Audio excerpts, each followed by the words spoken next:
எட்டாம் வகுப்பு மாணவ செல்வங்களே வணக்கம். நான் இன்றைய காணொளி வகுப்பில் பார்க்க இருப்பது இயல் 6 கவிதை பேழை என்ற பகுதியில் வளம் பெருகுக என்ற தலைப்பில் அமைந்த செய்யுள் பகுதியை பார்ப்போம். குழந்தைகளே, முதலில் நம் பாடப்பகுதியில் உள்ள நூல்வெளி கருத்துக்களை தெரிந்து கொண்டு அந்நூல் எழுந்த வரலாற்றை பார்ப்போம். நூல்வெளி. ஆசிரியர் பெயர் அறிய முடியாத நூல்களுள் ஒன்று தகடூர் யாத்திரை. தகடூர் இன்று தர்மபுரி என்று அழைக்கப்படுகிறது. இந்நூல் முழுமையாக கிடைக்கவில்லை.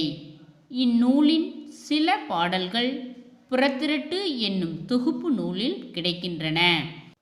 மாணவர்களே, ஆசிரியர் பெயர் அறிய முடியாத நூல்களுள் ஒன்றுதான் இந்த தகடூர் யாத்திரை.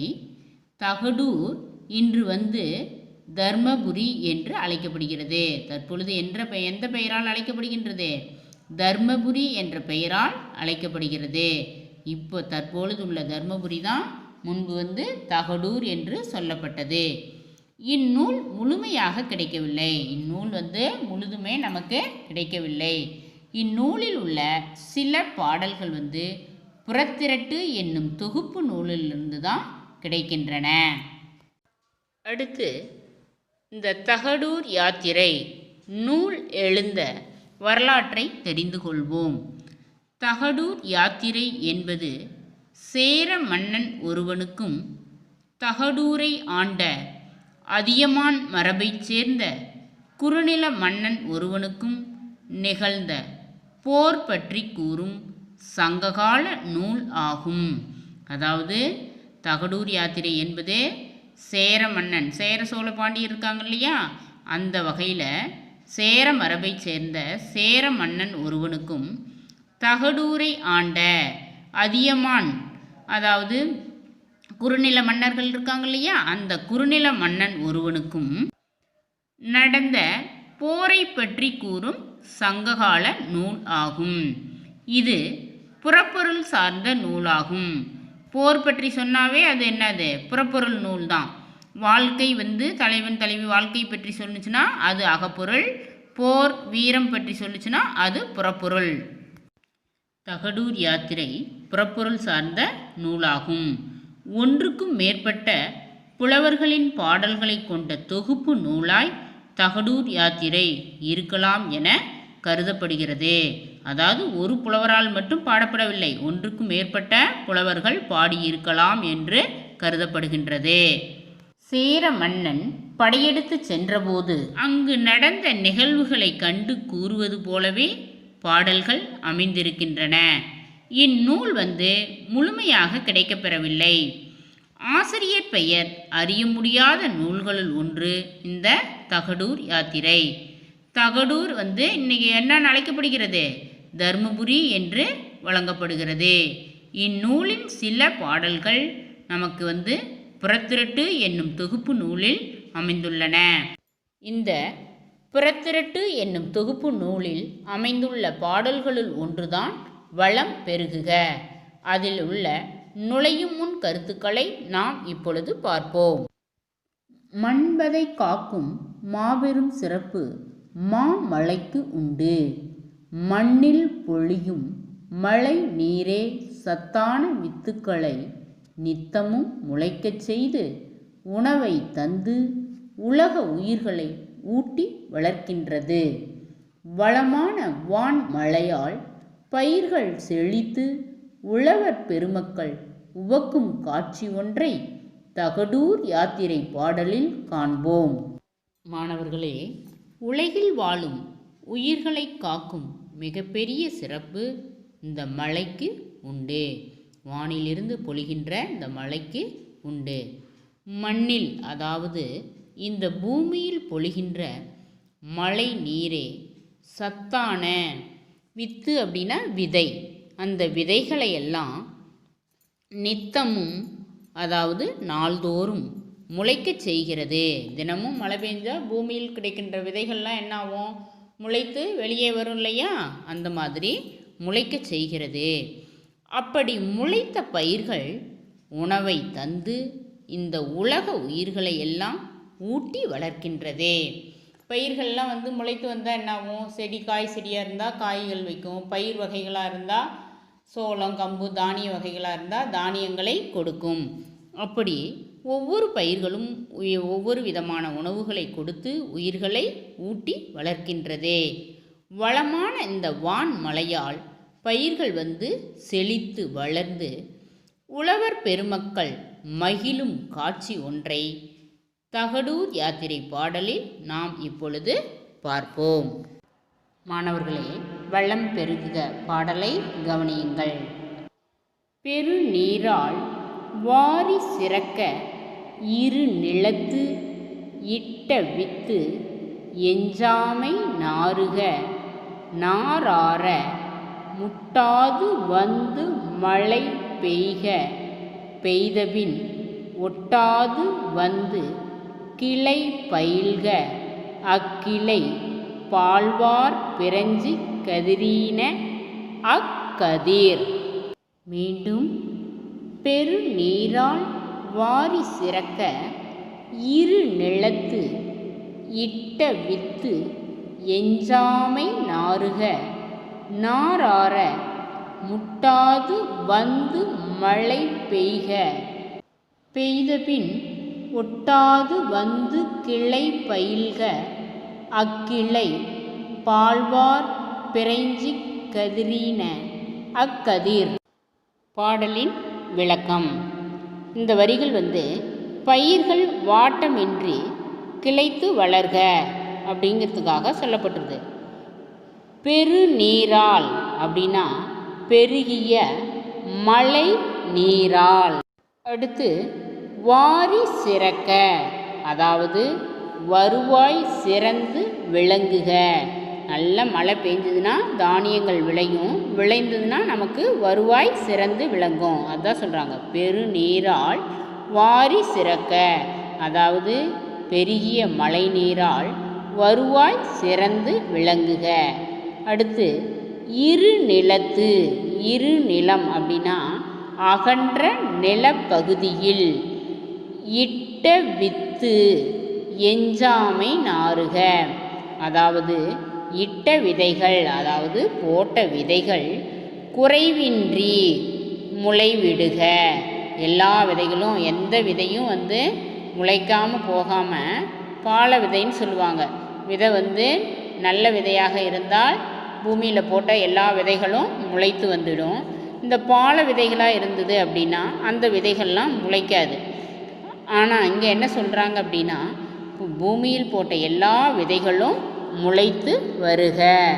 நாரார, முளைத்த முளைகள் வளர்ந்து செழிக்குமாறு. நாரார அப்படின்னா அந்த முளைவிட்ட அந்த விதைகள், முளைத்த விதைகள் வளர்ந்து செழிக்குமாறு முட்டாது மழை பெய்க.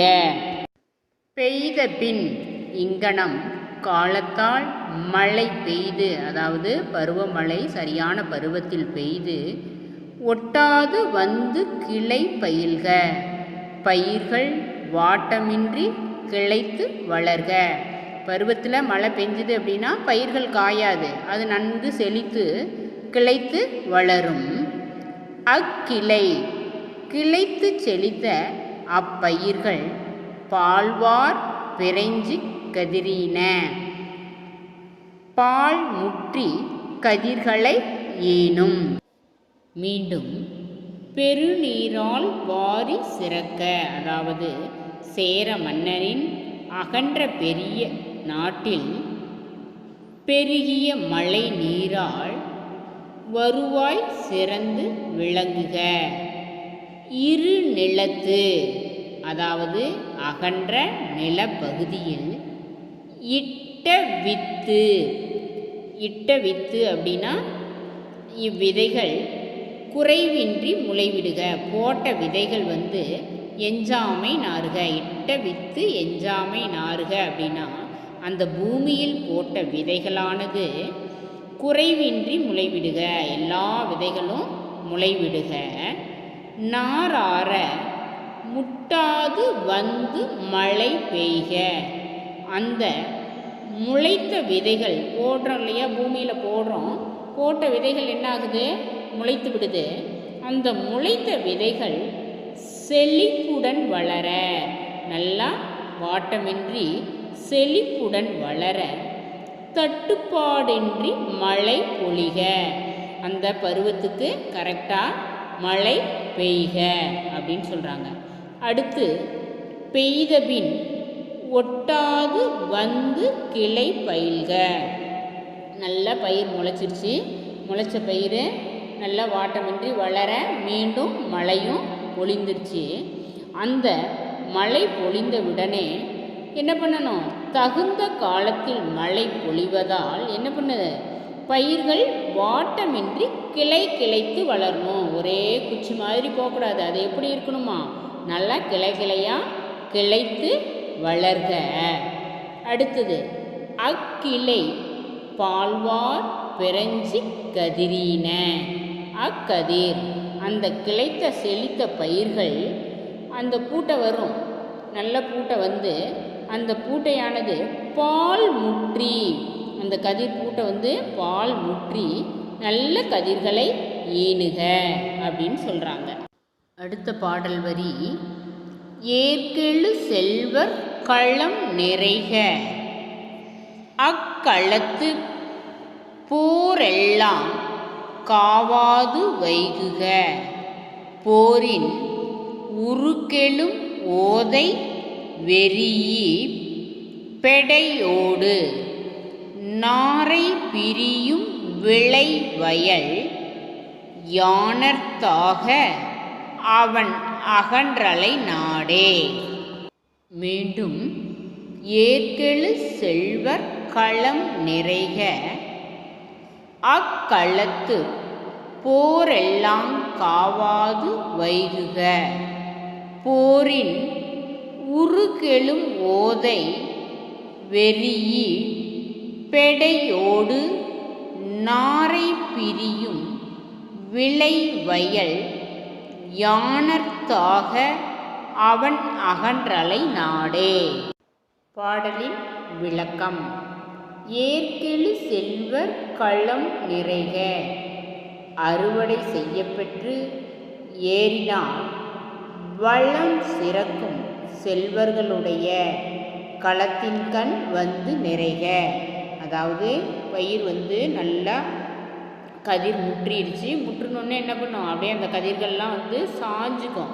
உடனே என்ன பண்ணுவாங்க, அறுவடைக்கான சமயம் வந்துருச்சு அப்படின்னு சொல்லி அந்த பயிர்களை எல்லாம் அறுவடை செய்து அந்த பயிர்களை வந்து அந்த களத்தின் கண் கொண்டு சேர்ப்பாங்க. பயிர்களை நல்லா கட்டுக்கட்டாக கட்டி அந்த களத்தில் நெல் அடிக்கும் அந்த களத்தில் வந்து கொண்டு வந்து சேர்ப்பாங்க. இதைத்தான் அறுவடை செய்யப்பெற்று ஏறினால் வளம் சிறக்கும் செல்வர்களுடைய களத்தின் கண் வந்து நிறைக அப்படிங்கிறாங்க.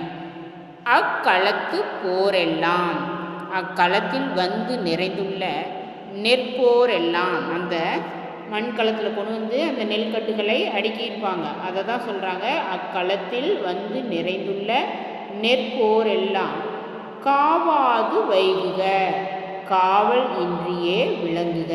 அதை வந்து யாரும் திருடர்கள் தூக்கிட்டு போவாங்க அப்படின்னு சொல்லி காவல்காரங்க வந்து அங்கு தேவையில்லை, அதுவாகவே இருக்கும். அப்படிப்பட்ட நாடு கிடையாது, திருடக்கூடிய சேரமன்னனுடைய நாடு அப்படிப்பட்ட நாடு கிடையாது. அடுத்து போரின் உருகெழும் ஓதை வெறியி. போரினை அடித்து நெல்லினை கொள்ளும் காலத்து போர்க்களத்தே நின்று உழவர்கள் எழுப்பும் ஆரவார ஒளி. என்ன சொல்கிறாங்க அப்படின்னா, அந்த நெல்லை வந்து போர் மாதிரி குமிச்சு வச்சுருக்காங்க இல்லையா, கட்டுக்கட்டா, அந்த கட்டுகளை ஒவ்வொன்றாக எடுத்து அடிப்பாங்க. கீழே அடித்து அடுத்து என்ன பண்ணுவாங்கன்னா, அந்த அடித்து அந்த நெல்லை தனியாகவும் பயிரை தனியாகவும் போடுவாங்க. அப்படி போடும் பொழுது அந்த உழவர்கள் எழுப்பும் ஆரவார ஒளி, அந்த ஒளியை தான் சொல்கிறாங்க. மாணவர்களே, போர்க்களம் அப்படின்னா இந்த இடத்துல வந்து போர் செய்கின்ற இடம் கிடையாது. இங்கு நெல்லை பெரிய போர், வைக்கோல் போர், தட்டு போர்லாம் வச்சுருக்கோம் இல்லையா, அந்த போர் அளவுக்கு உயரமாக குவித்து வைக்கப்பட்டுள்ளது. அந்த இடத்தை தான் இங்கே போர்க்களம் அப்படின்னு சொல்லியிருக்கிறாங்க. அடுத்து, பெடையோடு நாரை பிரியும் விளைவயல். பெடையோடு நாரை பிரியும் விளைவயல், அதாவது நாரை இனங்கள், பறவை இனங்களில் ஒன்று நாரை. பார்த்துருக்கீங்களா? வயல்லாம் நிற்கும்.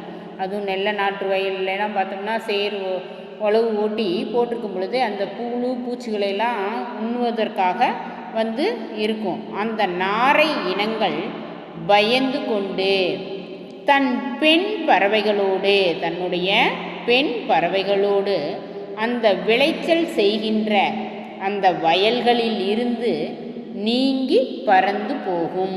இந்த உழவர்கள் எழுப்புகின்ற ஆரவார ஒலியை கேட்டு பயந்து கொண்டு இந்த பறவை இனங்களில் ஒன்றான நாரை என்ன பண்ணும், தன் பெண் பறவைகளை கூட்டிக் கொண்டு இந்த விளைச்சல் செய்கின்ற அந்த புழு பூச்செல்லாம் சாப்பிட்டுட்டு இருக்கும் இல்லையா, அந்த வயல்களில் இருந்து நீங்கி பறந்து போகும். அடுத்து, யாணர்த்தாக அவன் அகன்றலை நாடே. யாணர் அப்படின்னா புது வருவாய். புது வருவாயை தான் யாணர்னு சொல்கிறோம்.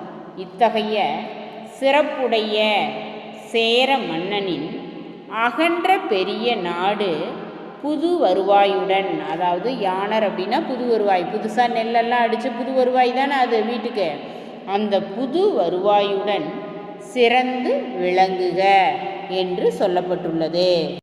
மீண்டும், அகன்ற பெரிய நாடு புது வருவாயுடன் சிறந்து விளங்குக என்ற தலைப்பில் சொல்லப்பட்டுள்ள பாடலையும் அதன் பொருளையும் பார்ப்போம்.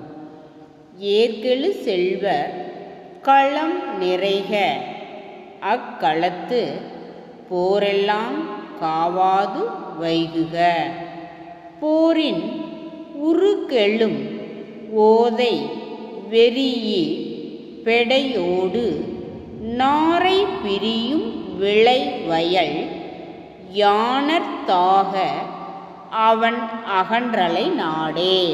பாடலின் விளக்கம். பால் முற்றி கதிர்களெல்லாம் ஈனுக அப்படின்னு சொல்லப்பட்டிருந்தது இல்லையா. அடுத்து, அக்கதிர்கள் அறுவடை செய்யப்பெற்று ஏறினால் வளம் சிறக்கும் செல்வர்களின் களத்தில் நிறைக.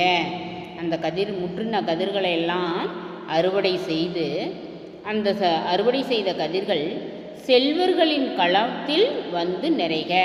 அந்த கஷ்டப்பட்டு உழவு தொழில் செஞ்சு பயிரை விளைவிச்சாங்க இல்லையா, அந்த செல்வர்களோட களத்தில் நிறைக, அடுக்குக. அடுத்து, அக்களத்தில் நிறைந்துள்ள நெற்போர் காவல் இன்றியே விளங்குக. அந்த நெற்களத்தில் அடுக்கியிருக்காங்க இல்லையா அந்த நெற்பயிர்கள், அதை காவல் காக்காமலேயே அந்த நெற்கள் சேரனுடைய நாட்டில் பாதுகாப்பாக இருக்கும். அடுத்து, போரினை அடித்து நெல்லினை கொள்ளும் காலத்தில் உழவர்கள் எழுப்பும் ஆரவார ஒளியால் நாரை இனங்கள் அஞ்சி தம் பெண் பறவைகளோடு பிரிந்து செல்லும் சிறப்புடைய சேர மன்னரின் அகன்ற பெரிய நாடு புது வருவாயுடன் சிறந்து விளங்குக. அந்த நெல்லை அடிச்சுட்டு அந்த நெல் தனியாக அந்த வைக்கோல் தனியாக எடுப்பாங்க. அப்படி எடுக்கும் பொழுது அந்த உழவர்களுக்கு வேலை செய்யும் களைப்பு தெரியாமல் இருக்க அவர்கள் எழுப்பும் அந்த ஆரவார ஒலியானது, அந்த ஒலி சத்தத்தில் நாரை இனங்கள் என்ன பண்ணுவான், பயந்து கொண்டு தன் பெண் பறவைகளோடு பிரிந்து செல்லுமா. அப்படிப்பட்ட சிறப்புடைய சேர மன்னனோட அகன்ற பெரிய நாடு புது வருவாய் அப்படின்னா என்ன, புது நெல் அடித்து வயலில் அடித்து வீட்டுக்கு வர்றதுன்னா அது புது வருவாய் தானே. அந்த புது வருவாயுடன் சிறந்து விளங்குக என்று சொல்லப்பட்டுள்ளது. மாணவர்களே, இப்பாடலில் என்ன சொல்லப்பட்டிருக்கு அப்படின்னா, சேர மன்னரின் அகன்ற பெரிய நாட்டில் பெருகிய மழை நீரால் வருவாய் சிறந்து விளங்குக அகன்ற நிலப்பகுதியில் இவ்விதைகள் குறைவின்றி முளைவிடுக. முளைத்த விதைகள் செழிப்புடன் வளர தட்டுப்பாடின்றி மழை பொழிக. தகுந்த காலத்தில் மழை பொழிவதால் பயிர்கள் வாட்டமின்றி கிளைத்து வளர்க. கிளைத்து செழித்த பயிர்கள் பால் முற்றி கதிர்களை ஈனுக. அக்கதிர்கள் அறுவடை செய்யப்பெற்று ஏறினால் வளம் சிறக்கும் செல்வர்களின் களத்தில் வந்து நிறைக. அக்களத்தில் வந்து நிறைந்துள்ள நெற்போர் காவல் இன்றியே விளங்குக.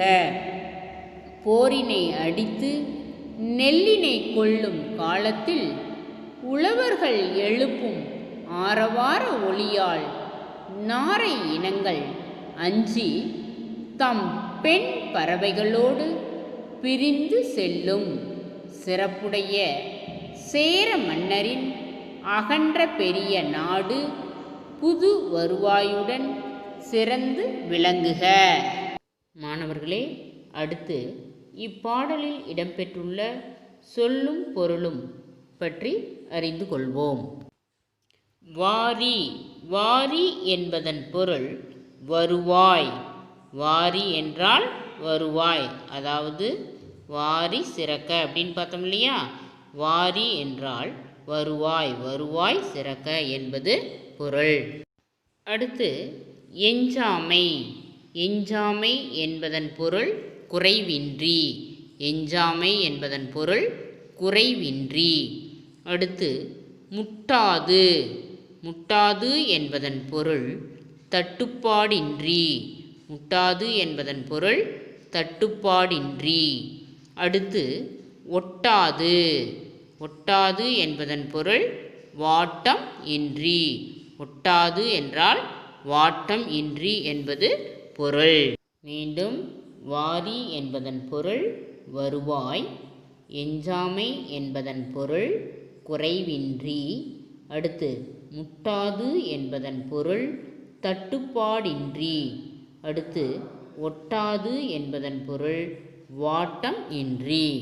அடுத்து வைகுக. வைகுக என்பதன் பொருள் தங்குக. வைகுக என்றால் தங்குக என்பது பொருள். அடுத்து ஓதை. ஓதை என்பதன் பொருள் ஓசை. ஓதை என்றால் ஓசை என்பது பொருள். அடுத்து வெறியி. வெறியி. வெறியி என்பதன் பொருள் அஞ்சி. வெறியி என்பதன் பொருள் அஞ்சி. அடுத்து யாணர். யாணர் என்பதன் பொருள் புது வருவாய். யாணர் என்பதன் பொருள் புது வருவாய். மீண்டும் வைகுக என்பதன் பொருள் தங்குக. வைகுக என்றால் தங்குக என்பது பொருள். அடுத்து ஓதை.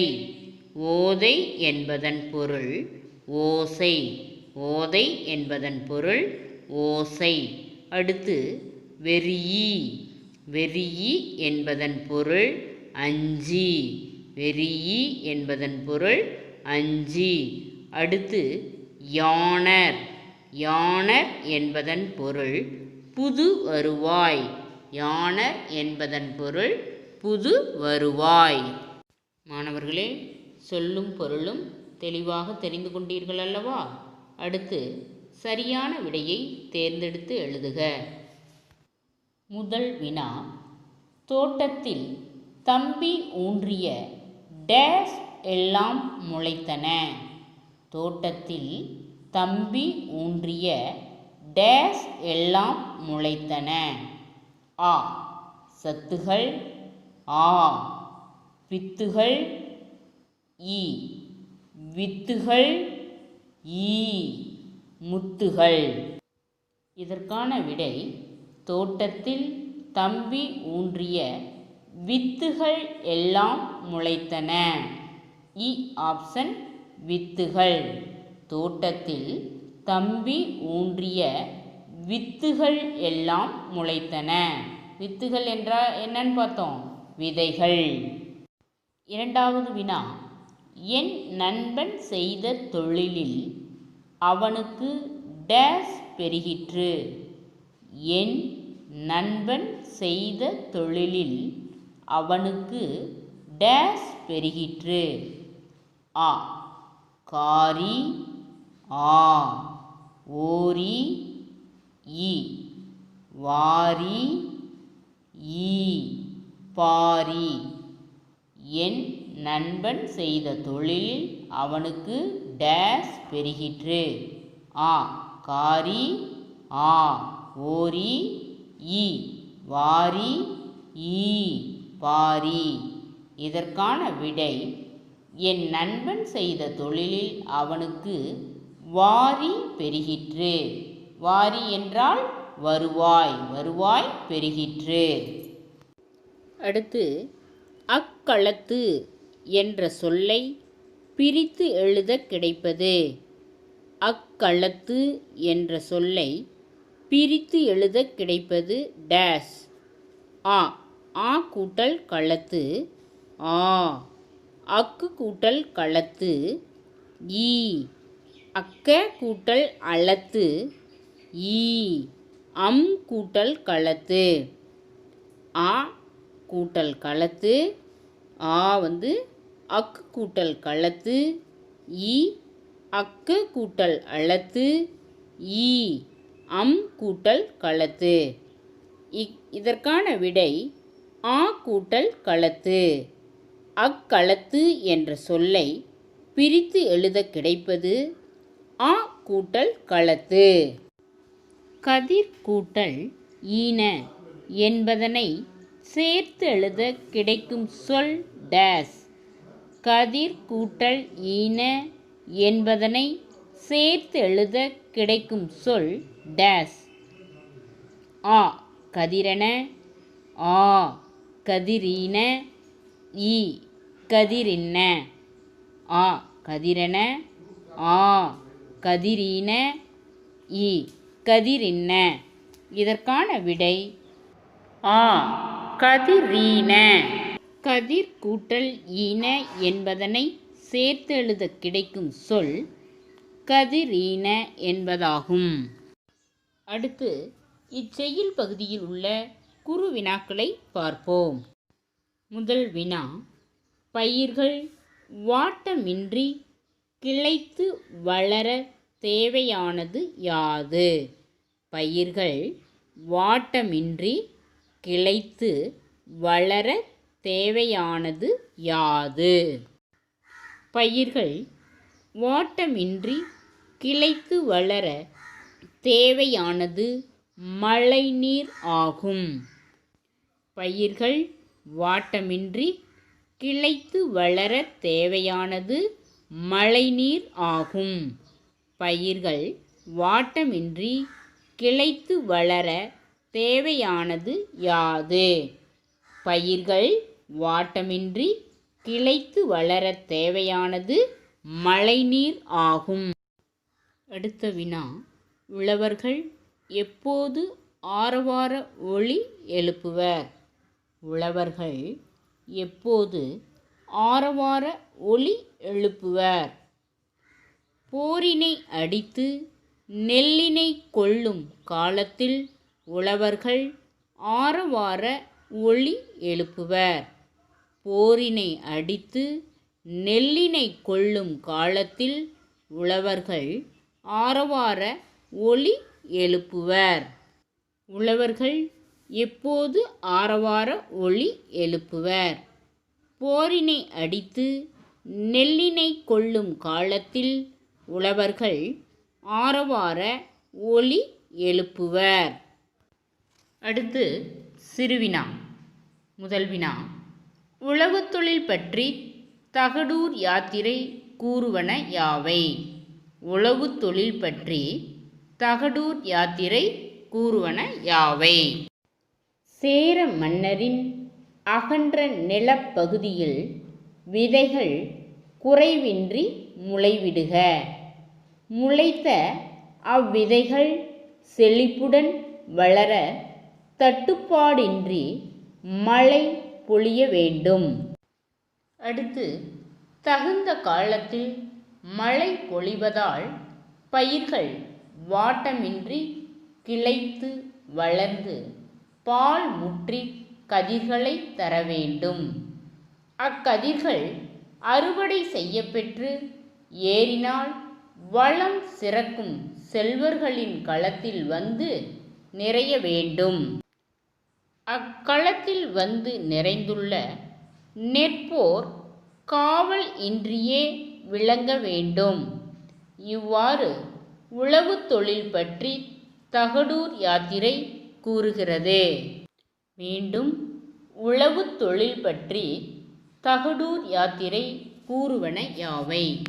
சேர மன்னரின் அகன்ற நிலப்பகுதியில் விதைகள் குறைவின்றி முளைவிடுக. முளைத்த அவ்விதைகள் செழிப்புடன் வளர தட்டுப்பாடின்றி மழை பொழிய வேண்டும். தகுந்த காலத்தில் மழை பொழிவதால் பயிர்கள் வாட்டமின்றி கிளைத்து வளர்ந்து பால் முற்றி கதிர்களை தர வேண்டும். அக்கதிர்கள் அறுவடை செய்யப்பெற்று ஏறினால் வளம் சிறக்கும் செல்வர்களின் களத்தில் வந்து நிறைய வேண்டும். அக்களத்தில் வந்து நிறைந்துள்ள நெற்போர் காவல் இன்றியே விளங்க வேண்டும். இவ்வாறு உழவு தொழில் பற்றி தகடூர் யாத்திரை கூறுகிறது. மாணவர்களே, நாம் இதுவரையில் பார்த்த வளம் பெருகுக என்ற செய்யுள் பகுதியை மீண்டும் ஒரு முறை திருப்புதல் செய்வோம். இதன் ஆசிரியர் பெயர் அறிய முடியாத நூல்களுள் ஒன்று தகடூர் யாத்திரை. இந்த தகடூர் இப்போ எவ்வாறு அழைக்கப்படுகிறது? ஏற்கனவே சொன்னோம் இல்லையா, தர்மபுரி என்று அழைக்கப்படுகிறது.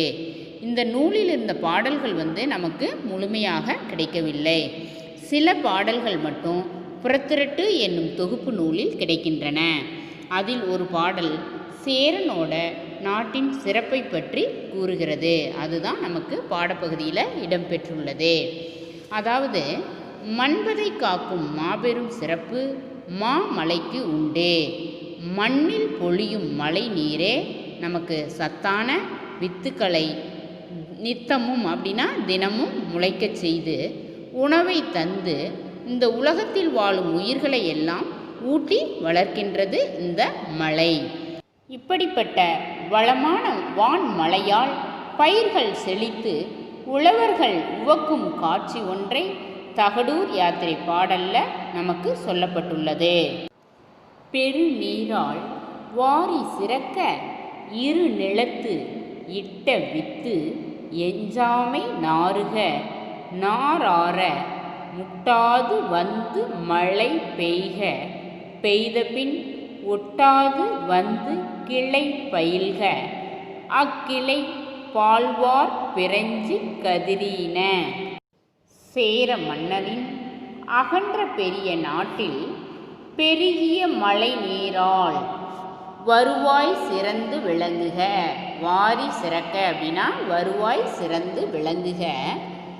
இரு நிலத்து அகன்ற நிலப்பகுதியில் இட்ட வித்து எஞ்சாமை நாறுக.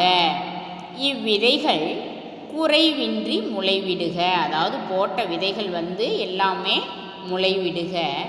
நாரார முட்டாது வந்து மழை பெய்க.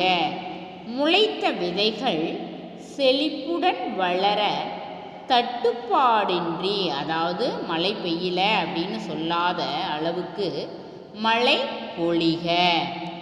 பெய்தபின் ஒட்டாது வந்து கிளை பயில்க. அந்த மழை பெய்த பின்னாடி தகுந்த காலத்தில் மழை பொழிவதால் பயிர்கள் எப்படி இருக்கணுமா? கிளைத்து, நல்லா கிளைகளையாக கிளைத்து வளர்க. அந்த கிளைத்து செழித்த பயிர்கள் பால் முற்றி கதிர்களை ஈனுக. அதை தான் அக்கிளை பால்வார் பிறஞ்சி கதிரீன என்று சொல்லப்பட்டுள்ளது. அக்கதிர் ஏற்கெழு செல்வர் களம் நிறைக. அக்களத்து போரெல்லாம் காவாது வைகுக. போரின் உருகெழும் ஓதை வெறியி பெடையோடு நாரை பிரியும் விளைவயல் யாணர்தாக அவன் அகன்றலை நாடே. கதிர்கள் பால் முற்றி விளைச்சல் நிரம்பிய அக்கதிர்களை அறுவடை செய்ய பெற்று, அதாவது பால்வார் பிறஞ்சி கதிரின, அந்த கதிர்களை அறுவடை செய்ய பெற்று ஏறினால் வளம் சிறக்கும் செல்வர்களின் களத்தில் வந்து நிறைக. அக்கதிர் செல்வர் களம் நிறைக அப்படின்னா ஏறினால் வளம் சிறக்கும் செல்வர்களின் களத்தில் வந்து அந்த நெல் கட்டுகளை எல்லாம் அடுக்கி வைக்க. அடுத்து அக்களத்து போரெல்லாம் காவாது வைகுக. அந்த அறுவடை செய்யப்பெற்ற அந்த நெற்கதிர்கள் கட்டுகளை எல்லாம் கொண்டு வந்து அடுக்கியிருக்கோம் இல்லையா, அந்த அடுக்கியிருக்கிற கட்டுகளுக்கு களவு போகாமல், அதாவது திருட்டு போகாமல் இருப்பதற்கு காவலாளிகளே தேவையில்லை. அப்படி தேவையில்லாமையே, அந்த பாதுகாப்பு இல்லாமையே அந்த சேர நாட்டில் வந்து நெற்கள் பாதுகாப்பாக இருக்கும். அவ்வளவு சிறப்பு பெற்ற நாடு சேர நாடு என்பதை சொல்லதான் இவ்வரிகள் சொல்லப்பட்டுள்ளது. அடுத்து போரின் உருக்கெழும் ஓதை வெறியி பெடையோடு நாரை பிரியும் விளைவயல். அந்த களத்தில் நிறைந்துள்ள நெற்போர் காவலின்றி விளங்குது இல்லையா. அடுத்து போரினை அடித்து நெல்லினை கொள்ளும் காலத்தில் அந்த நெல் கட்டு அடித்து நெல் தனியாகவும் நெல்மணிகள் தனியாகவும் வைக்கோல் தனியாகவும் பிரிப்பாங்க. அப்படி செய்கின்ற அந்த காலத்தில் உழவர்கள் எழுப்பும் ஆரவார ஒளியால் அவர்கள் அந்த வேலை செய்யும் களைப்பு தெரியாமல் இருப்பதற்காக அவர்கள் எழுப்பும் அந்த ஆரவார ஒளியால் நாரை இனங்கள் அஞ்சி, அதாவது ஏதோ சத்தம் கேட்குது அப்படின்னு பயந்து இந்த நாரை பறவைகள் வந்து அஞ்சி தம் பெண் பறவைகளோடு பிரிந்து செல்லும். அதாவது அந்த வயலை விட்டுட்டு ஓடிடும். உழவு தொழில் செய்கின்ற அந்த வயலை விட்டுட்டு ஓடிடும். அடுத்து சேர மன்னரின் அகன்ற பெரிய நாடு புது வருவாயுடன் சிறந்து விளங்குக. அப்படிப்பட்ட இந்த சேர மன்னனோட விளைவயல் யாணர்தாக அவன் அகன்றலை நாடே. சேர மன்னனின் அகன்றலை அப்படின்னா சேர மன்னனுடைய நாடு சிறந்து விளங்குக என்று சொல்லப்பட்டுள்ளது. அடுத்து சொல்லும் பொருளும். வாரி என்பதன் பொருள். வாரி என்பதன் பொருள் என்ன? ஏற்கனவே சொல்லியிருக்கோம்ல, நினைவுக்கு வந்து விட்டதா? வாரி என்பதன் பொருள் வருவாய். அடுத்து எஞ்சாமை. எஞ்சாமை என்பதன் பொருள் குறைவின்றி. அடுத்து முட்டாது. முட்டாது என்பதன் பொருள் தட்டுப்பாடின்றி. அடுத்து ஒட்டாது. ஒட்டாது என்பதன் பொருள் வாட்டம் இன்றி. வைகுக என்பதன் பொருள் தங்குக. ஓதை என்றால் ஓசை என்பது பொருள். வெறியி. வெறியி என்பதன் பொருள் அஞ்சி. யாணர். யாணர் என்றால் புது வருவாய். அடுத்து சரியான விடையை தேர்ந்தெடுத்து எழுதுக. தோட்டத்தில் தம்பி ஊன்றிய டேஸ் எல்லாம் முளைத்தன. எது முளைச்சது? தோட்டத்தில் தம்பி ஊன்றிய வித்துகள் எல்லாம் முளைத்தன. இதற்கான விடை வித்துகள். அடுத்து என் நண்பன் செய்த தொழிலில் அவனுக்கு டேஸ் பெருகிற்று. என் நண்பன் செய்த தொழிலில் அவனுக்கு என்ன பெருகிற்று? வாரி பெருகிற்று. என் நண்பன் செய்த தொழிலில் அவனுக்கு வாரி பெருகிற்று. அக்களத்து என்ற சொல்லை பிரித்து எழுத கிடைப்பது எது? எது கிடைக்கும்? ஆ கூட்டல் களத்து. அக்களத்தை எப்படி பிரிப்போம்? ஆ கூட்டல் களத்து. அடுத்து கதிர் கூட்டல் ஈன என்பதனை சேர்த்து எழுத கிடைக்கும் சொல். கதிர் கூட்டல் ஈன என்பதனை சேர்த்து எழுத கிடைக்கும் சொல் எது? கதிரீன. கதிர் கூட்டல் ஈன கதிரீன. உங்களுக்கு கொடுக்கப்பட்டுள்ள இந்த வினா விடைகளை உங்களது தமிழ் பாட ஏட்டில் தெளிவாகவும் அழகாக பிழையின்றி எழுதி வைத்து கொள்ளவும். அப்பொழுதுதான் நீங்கள் தேர்வுக்கு தயார் செய்யும் பொழுது உங்களுக்கு எளிமையாக இருக்கும். வீட்டுப்பாட நோட்டில் இந்த வினா விடைகளை பார்க்காமல் எழுதி பார்த்து உங்களுடைய தவறுகளை திருத்திக் கொள்ளவும். நன்றி மாணவர்களே. இந்த நாள் உங்களுக்கு இனிய நாளாக அமையட்டும்.